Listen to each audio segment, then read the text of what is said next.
అందరికీ నమస్కారం. మనం ఈ వీడియోలో మూల సంఖ్య వ్యాధికి అనుభవ వైద్యం అనేటువంటి అంశాన్ని గురించి తెలుసుకోబోతున్నాం.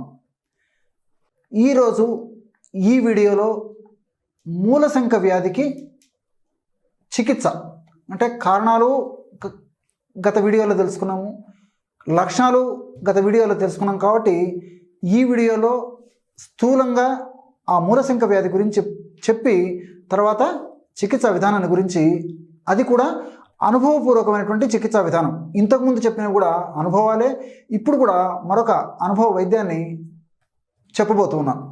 మరి ఈ మూల సంఖ్యనే పైల్స్ అని, హ్యామరాయిడ్స్ అని, అట్లే సంస్కృత భాషలో అయితే అర్సెస్ అనేటువంటి పేర్లతోనూ పిలుస్తూ ఉంటారనమాట. మూల వ్యాధి అనేటువంటి పేరుతో కూడా దీన్ని పిలుస్తూ ఉంటారు. ఈ వ్యాధి రెండు రకాలుగా రావచ్చు. అంటే బయట కనిపించేటువంటి, బయటికి చేతికి తగిలేటువంటి సమస్య, అలా కాకుండా లోపలనే ఉండేటువంటి, అంటే మలద్వారం లోపలి భాగంలో ఉన్నటువంటి సమస్య. కాబట్టి బాహ్య మొలలు, అంతర్గత మొలలు. బాహ్య మొలలు అంటే బయటికి కనిపించేటివి, అంటే బయటికి చేతికి తగిలేవి. అంతర్గత మొలలు అంటే మలద్వారం లోపల మాత్రమే ఉండేవి. మరి ఈ సమస్య తగ్గేందుకు చాలా చక్కటి అనుభవపూర్వకమైనటువంటి యోగాన్ని ఇప్పుడు మనం తెలుసుకోబోతూ ఉన్నాం. ఇప్పుడు మనము కడుపులోకి వాడేటువంటి ఔషధాన్ని తెలుసుకుందాము, పైపూత మందుగా వాడేటువంటి ఔషధాన్ని కూడా తెలుసుకుందాం. ఈ పైపూత మందు ఔషధము చాలా వరకు అంతర్గత మొలలకి అవసరం ఉండదన్నమాట. చేతికి తగిలేటువంటి మొలలకు పైపూత మందు ఔషధాన్ని వాడుకుంటే సరిపోతుంది. మరి ఈ కడుపులోకి వాడేటువంటి ఔషధాన్ని మాత్రం బాహ్య మొలలు కానివ్వండి, అంటే చేతికి తగిలేటువంటి మొలలు కానివ్వండి, లేదా చేతికి తగలకుండా మలద్వారం ద్వారంలోనే ఉన్నటువంటి మొలలు కానివ్వండి, ఏ మొలలకైనా వాడితే సరిపోతుంది అనమాట. కాబట్టి స్థూలంగా చెప్పేది ఏంటంటే, రెండు ఔషధాలు బాగా పనిచేస్తాయి. బాహ్య మొలలు కానీ అంతర్గత మొలలు కానీ రెండింటికి కడుపులోకి వాడేటువంటి ఔషధాన్ని వాడుకోవాలి. పైపూత మందుకు మాత్రం చేతికి తగిలేటువంటి మొలలకు మాత్రమే వాడుకుంటే సరిపోతుంది. మరి ఈ ఔషధాన్ని తయారు చేసేందుకు, అంటే ముఖ్యంగా కడుపులోకి వాడేటువంటి ఔషధాన్ని తయారు చేసేందుకు కావలసినటువంటి పదార్థాలు, మొట్టమొదటిది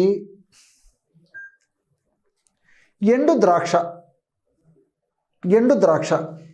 ఈ ఎండు ద్రాక్షనే మునక్క, కిస్మిస్ అనేటువంటి పేర్లతో కూడా పిలుస్తూ ఉంటారు అనమాట. ఎండు ద్రాక్ష చూడండి, మనకందరికీ తెలిసినటువంటి దివ్యమైనటువంటి ఆహార ద్రవ్యం ఈ ఎండు ద్రాక్ష. సంవత్సరం అంతా కూడా ఇప్పుడు మనం చెప్పుకోబోయేటువంటి ఔషధాలు ఆయుర్వేద ఔషధ విక్రయశాలల్లో, పచారీ కొట్లలో, ఇంచుమించు డిపార్ట్మెంటల్ స్టోర్స్లో కూడా దొరుకుతాయి ఎండు ద్రాక్ష. అదేవిధంగా రెండవది జీలకర్ర. దివ్యమైనటువంటి ఆహార ద్రవ్యము, ఒంటింటి దినుసు. ఎండు ద్రాక్ష గురించి చూశారు కదా, అట్లే రెండవది జీలకర్ర. మూడవది పసుపు కొమ్ములు తెచ్చుకొని దంచి తయారు చేసుకుంటే ఔషధం చాలా చక్కగా పనిచేస్తుంది అనమాట. ఎందుకంటే పసుపు పొడి కూడా చాలా వరకు, మరి ఏదో కొద్ది శాతం పసుపు పొడి మంచిది దొరుకుతుంది, కానీ చాలా వరకు కల్తీమయం అయిపోయింది. కాబట్టి స్వయంగా తెచ్చి దంచుకొని ఆ ఔషధాన్ని తయారు చేసుకొని వాడుకుంటే ఫలితాలు కూడా చాలా శీఘ్రంగా సంతృప్తికరంగా ఉంటాయన్నమాట. కాబట్టి ఈ పసుపు కొమ్ములు కూడా ఈ యొక్క ఔషధ తయారీకి ఉపయోగపడతాయి అన్నమాట. మరి ఔషధాన్ని ఎలా తయారు చేసుకోవాలంటే, ఎండు ద్రాక్ష ఒక 50 గ్రాములు తీసుకోండి. ఎండు ద్రాక్ష ఒక 50 గ్రాములు తీసుకొని, మీకు వీలయ్యి అవకాశం ఉండి అందుబాటులో ఉండి సాధ్యమైతే ఒక రోలు తీసుకొని రోట్లో వేసేసి మెత్తగా దంచేసేయండి. అలా కాకపోతే మిక్సీలో వేసేసి స్థూలంగా తిప్పేసేయండి. అంటే ఆ పదార్థం అంతా కొంచెం కలిసిపోతే సరిపోతుంది అనమాట. ఎండు ద్రాక్ష దీన్ని ఆ విధంగా ఒక 50 గ్రాములు తీసుకొని, నేను చెప్పినట్లు మిక్సీలో వేసి నేను చెప్పినట్లు రోట్లో వేసి దంచడం కానీ, లేదా మిక్సీలో వేసేసి ఆ పదార్థం అంతా కలిసిపోయేట్లు కానీ చేయవచ్చు అనమాట. ఆ విధంగా ఎండు ద్రాక్ష తయారు చేసుకోవాలి. రెండవది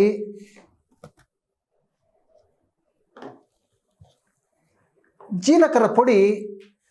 అంటే జీలకర్రను దూరగా వేయించేసేసి చూర్ణం చేసేసి జీలకర్ర పొడి ఒక 50 గ్రాములు తీసుకోవాలి. ఎండు ద్రాక్ష 50 గ్రాములు తీసుకున్నాం కదా, జీలకర్ర పొడి ఒక 50 గ్రాములు తీసుకోవాలి. అట్లే పసుపు పొడి కూడా ఒక 50 గ్రాములు తీసుకోవాలి. ఎండు ద్రాక్ష 50 గ్రాములు, అట్లే రెండవది జీలకర్రను వేయించి చేసినటువంటి చూర్ణం 50 గ్రాములు, పసుపు పొడి 50 గ్రాములు. ఈ 3 పదార్థాలని మనకు అవకాశం ఉంటే రోట్లో వేసేసి మెత్తగా దంచవచ్చు, దంచి ఔషధాన్ని తయారు చేసుకోవచ్చు, లేదా మిక్సీలో వేసేసి కలిపేసేయవచ్చు అనమాట. ఈ 3 పదార్థాలని బాగా కలిపేయడం వల్ల ఔషధం ఇలా తయారవుతుంది అనమాట. అంటే ఇది రోట్లో వేసి దంచడం వల్ల ఈ విధంగా తయారైంది. మీరు మిక్సీలో వేస్తే ఇలా తయారు కాకుండా పొడిలాగా కూడా కావచ్చు అనమాట. కాబట్టి మీరు పరిస్థితిని బట్టి రోట్లో వేసి దంచితే ఈ పద్ధతిలో తయారవుతుంది, మిక్సీలో వేస్తే అందులో ఉన్నటువంటి ద్రవ శాతం ఆవిరైపోతుంది కాబట్టి పొడిగా కావచ్చు అనమాట. అలాంటప్పుడు అవసరమైతే కొద్దిగా తేనె వేసుకుంటే సరిపోతుంది అనమాట. మీకు తీసుకోవడానికి అనుకూలంగా ఉండేటట్లు ఔషధం ఉంటే సరి, లేకపోతే కొద్దిగా తేనె కలిపినా, లేకపోతే మరికొంత ఎండు ద్రాక్ష అందులోనే కలిపేసేసి మెత్తగా మిక్సీలో వేసేస్తే సరిపోతుంది అనమాట. మీకు ఎలా కావాలంటే అలా తయారు చేసుకోవచ్చు. ఈ విధంగా తయారైనటువంటి ఈ యొక్క ఔషధాన్ని రోజు ఉదయం పరిగడుపున ఒకసారి, అట్లే సాయంత్రం పొద్దుగూకిన తర్వాత మళ్ళొక్కసారి ఇంత ప్రమాణం చూడండి, ఇలాగంటే గిన మెత్తగా ఉంటుంది, ఇలా తయారైపోతుంది అనమాట. ఈ ప్రమాణము నోట్లో వేసేసుకొని మింగేసేసి ఒక గ్లాసు నీళ్ళు తాగేసేయాలన్నమాట. చూడండి, మీకు ఇందులో చూపిస్తాను. ఈ పద్ధతిలో క్రమం తప్పకుండా రోజు ఉదయం ఒకసారి, సాయంత్రం ఒకసారి తీసుకోవాలి.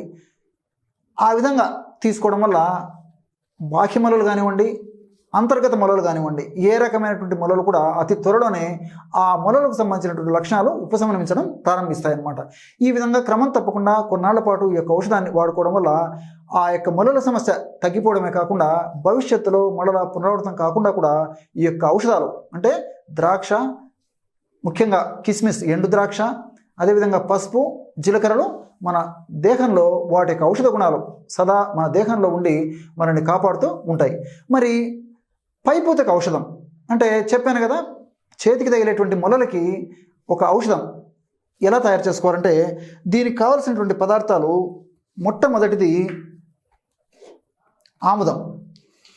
చూశారు కదా, అన్ని నిదానంగా రాసుకోండి. తయారు చేసుకునేటువంటి విధానం కూడా చూపిస్తాను. తయారైన తర్వాత ఔషధం ఎలా ఉంటుందో కూడా చూపిస్తాను.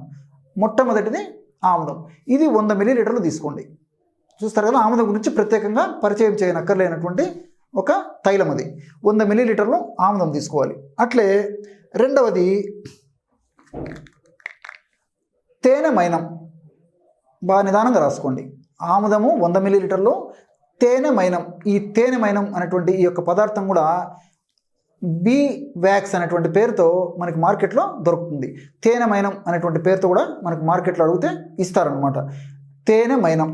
ఈ యొక్క తేనె మైనాన్ని ఒక 25 గ్రాములు తీసుకోవాలి.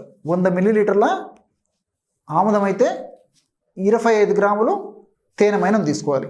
అట్లే మూడవ పదార్థంగా కర్పూరం. ఉంట కర్పూరం కానివ్వండి, హారతి కర్పూరం కానివ్వండి, ఏ కర్పూరమైనా పర్వాలేదన్నమాట. ఈ కర్పూరం పొడి ఒక 10 గ్రాములు అవసరమవుతుంది అనమాట. కాబట్టి 100 మిల్లీలీటర్ల ఆముదము, 25 గ్రాములు తేనె మైనము, 10 గ్రాములు కర్పూరం. ఈ 3 పదార్థాలు. మరి ఔషధాన్ని ఎలా తయారు చేసుకోవాలంటే ఒక పాత్రలో 100 మిల్లీలీటర్ల ఆముదం తీసుకోండి. ఆ 100 మిల్లీలీటర్ల ఆముదంలో తేనె మైనాన్ని దంచేసేసి చిన్న చిన్న ముక్కలుగా చేసి ఆ తేనెమైన ముక్కలు అందులో వేసేయండి. కొద్దిసేపు కాచేసరికి ఆ వేడి వల్ల తేనెమైనం కూడా ఆముదంలో కరిగిపోతుంది అనమాట. ఎప్పుడైతే తేనెమైనము ఆముదంలో కరిగిపోయిందో అంటే తేనెమైన పలకలు కనిపించవు ఇంకా, అప్పుడు ఆ పాత్రను కిందికి దించిన తర్వాత ఒక 10 గ్రాములు ఈ యొక్క కర్పూరం పొడి కలిపేసేయాలి. కలిపేసి మూత పెట్టేసేయాలి. చల్లారిన తర్వాత ఒక సీసాలో నిల్వ ఉంచుకోవాలి. ఆ విధంగా తయారు చేసుకున్నటువంటి ఔషధం ఇలా ఉంటుంది. చూడండి, బాగా గమనించండి. ఆముదము, తేనెమైనము, కర్పూరం కలిపి తయారు చేసుకోవడం వల్ల ఔషధం ఈ విధంగా తయారైందనమాట. మరి ఈ యొక్క ఔషధాన్ని మనం పైపూత మందుగా వాడుకోవాలన్నమాట. మరి ఒక్కొక్కసారి ఔషధం తయారు చేసేటప్పుడు తేనెమైనం కొంచెం తెలుపు రంగులో ఉన్నప్పుడు ఔషధం కూడా ఇంత చిక్కగా లేకుండా కొంచెం ఆయింట్మెంట్ కొంచెం ఇంత చిక్కటిదనం లేకుండా ఉంటుందన్నమాట. తేనెమైనము అట్లే ఆముదము చిక్కగా ఉన్నప్పుడు, తేనెమైనము రంగు మృదుగా, రంగు ఎక్కువగా ఉన్నప్పుడు, అంటే రంగు చిక్కడిదనాన్ని ఉన్నప్పుడు, ముదురు రంగు ఉన్నప్పుడు, అట్లే ఆముదం కూడా ముదురు రంగులో ఉన్నప్పుడు ఔషధం తయారు చేసుకున్నప్పుడు ఇలా ఉంటుందన్నమాట. మరి తేనెమైనము ఆముదాన్ని బట్టి ఈ ఔషధం యొక్క రంగు ఆధారపడి ఉంటుంది. కాబట్టి రంగును బట్టి మీరు ఆలోచించి చింతించనక్కర్లేదనమాట. ఔషధం తయారీ ప్రధానం. కాబట్టి దీంట్లో కావాల్సినటువంటివి ఆముదము, తేనెమైనము, కర్పూరం. ఈ పద్ధతిలో ఔషధాలను సేకరించి ఔషధాన్ని తయారు చేసుకొని వాడుకుంటే చక్కటి ఫలితము శీఘ్రంగా వెంటనే సత్వరమే కనిపిస్తుంది. చూశారు కదా, ఈ కార్యక్రమంలో మొలలు అనేటువంటి వ్యాధికి ఎటువంటి చక్కనైనటువంటి ఔషధాన్ని ప్రకృతి మాత ప్రసాదించిందో మరొక వీడియోలో మరొక అంశంతో మరొక కార్యక్రమంలో మళ్ళీ కలుద్దాం. అంతవరకు నమస్కారం.